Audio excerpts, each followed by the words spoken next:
James's Traffic Jam, written by Christopher Audrey. One morning, as James waited to leave the big station, the Fat Controller came to see him. "I hope you can give us a good run this morning, James," he said. "I have an important meeting to go to, and I don't want to be late. Do your best, won't you?" "Of course, sir," replied James. "We'll have you there in no time." "Well done," laughed the Fat Controller. "I know I can rely on you." On every passenger train, there is something called an emergency cord. If there is an emergency, it can be used to call the guard, and it automatically stops the train at the same time. But it only must be used in emergency. Otherwise, the person who pulled it may have to pay a fine. On James's train today, there was a party of foreign holiday makers. They could not understand English very well, and thought that the chain above the door was for calling the buffet car attendant. So they pulled it. Suddenly, the brakes came on, and James had to stop as quickly as he could. "Oh no!" he groaned as he came to a standstill. "Now what?"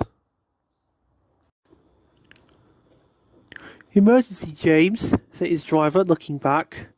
"Someone has pulled the emergency communication cord." The guard walked along the train to find out what was wrong.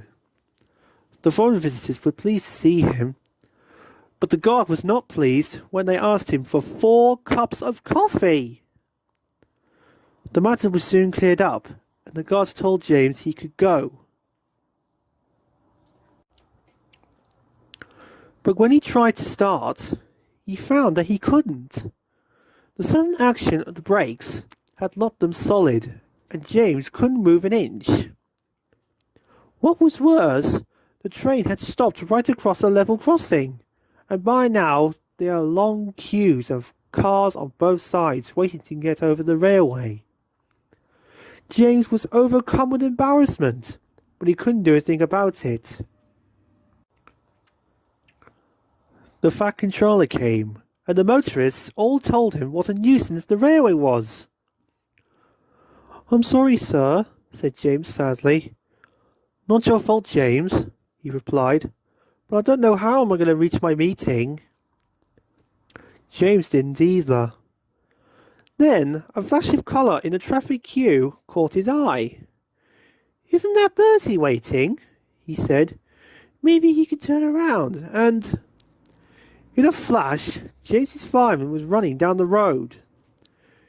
A few minutes later, he came back, grinning broadly. "No problem, sir," he said to the Fat Controller. "He's trying to reach the same place as you. He says he'll be happy to take you when he has turned."